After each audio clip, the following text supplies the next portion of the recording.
It's official, we now have level 81 gear in Where Winds Meet. Now, I will call out in regards to timing, we likely will be using this gear for another 40 days or so until the next tier unlocks at level 86. So, with that being said, I don't recommend using energy pills for grinding out gear. I just think it might be worthwhile in the long run to save those for the eventual level cap down the road. But you should still be able to use your energy and do a few unique methods in order to grind out not only very powerful gear kind of like this, but also gear that will help you tune the legendary gear that you do end up gathering. So let's go ahead and jump into things. First things first, under your wandering paths, I highly recommend that you focus on making sure you complete the weekly raid, just because you can get some supreme chests, which has a high chance at legendary gear. Again, pretty self-explanatory, and I'm sure a lot of you guys are already doing this, but make sure you not only do this once every week, but you could do it twice if you are a member of a guild. If you need a guild, please comment below if you are active and ready to get sweaty, because I'm sure I can get you a spot in the guild I'm in currently. Other than that, in regards to your overall energy usage, I highly recommend moving forward with joint battle. One thing I will call out is that the gear that you get as a reward as you claim the chests in these are randomized in regards to the set and randomized in regards to the quality. However, you can get legendary quality gear and then simply change the gear set of those legendary items to fit what you need. Just to show you exactly what I mean by that, let's say I don't like the gear set of this item, I can just select the gear set I want, and you can do this 8 times per season. So again, it's probably worthwhile doing and using all 8 if you do have a certain piece that don't fit in the set that you're going for. But going back over to these joint battles, the reason I like spending my stamina on these is because I get a handful of Ebon Iron, which is very, very important when it comes to upgrading your Mystic skills. Plus, version 1.3 greatly enhanced the max level of these, so you are going to need a ton of these if you want to max everything out. Additionally, you get these Gear Echo Falcons, which you can use to exchange for more legendary gear chests and legendary perks when tuning those legendary gears.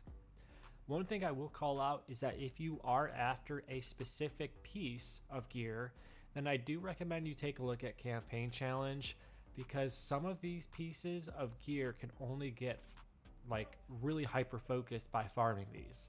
So for example, by taking down Tian Ying, you can get these Greaves. So if you need Greaves, don't rinse and repeat joint battles. Just try to focus on rinsing and repeating these, because this is the only one that will actually grant only Greaves as a reward. These other bosses will not include Greaves. So again, it may be dependent on the type of gear that you are after. But let's say you don't have any stamina and you still want to grind out gear as much as possible. Well, that's where we start talking about forts.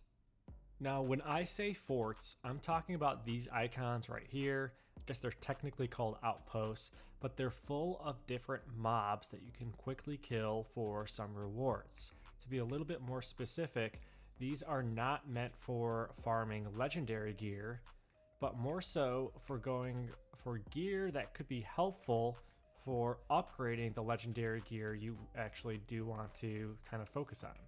So let's go ahead and grab some of these. You can see I just got some dual blades there. I'll finish off this guy real quick, and then we'll take a closer look at what I got.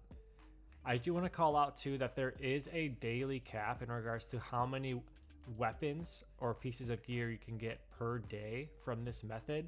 I think it's like between 16 and 18, so it's a bit more than you expect. But again, this is the type of gear you're going to get.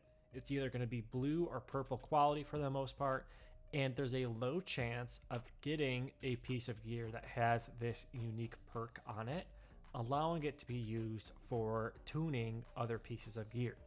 So to be a little bit more specific, we do not want these purple ones realistically. We want the gold or rainbow iconed ones, which will happen eventually. It's all kind of luck of the draw. But by just killing the mobs at these different outposts, it increases your chances of getting some decent gear. Plus, worst case scenario, at least this gear that we did get can be recycled for some additional juice to use towards the tuning process for level 81 gear to begin with. Again, I get that this is a bit of a gamble in a way, just because it does not guarantee certain items, but it's worth calling out because even if you don't have a lot of stamina left, it's still a useful method to kind of get some goodies. On top of that, with the recent update, there's a lot of tier 81 consumables that you can pick up that could be useful in other PvE content, and it's worth just picking up just to max out your character's power as much as possible.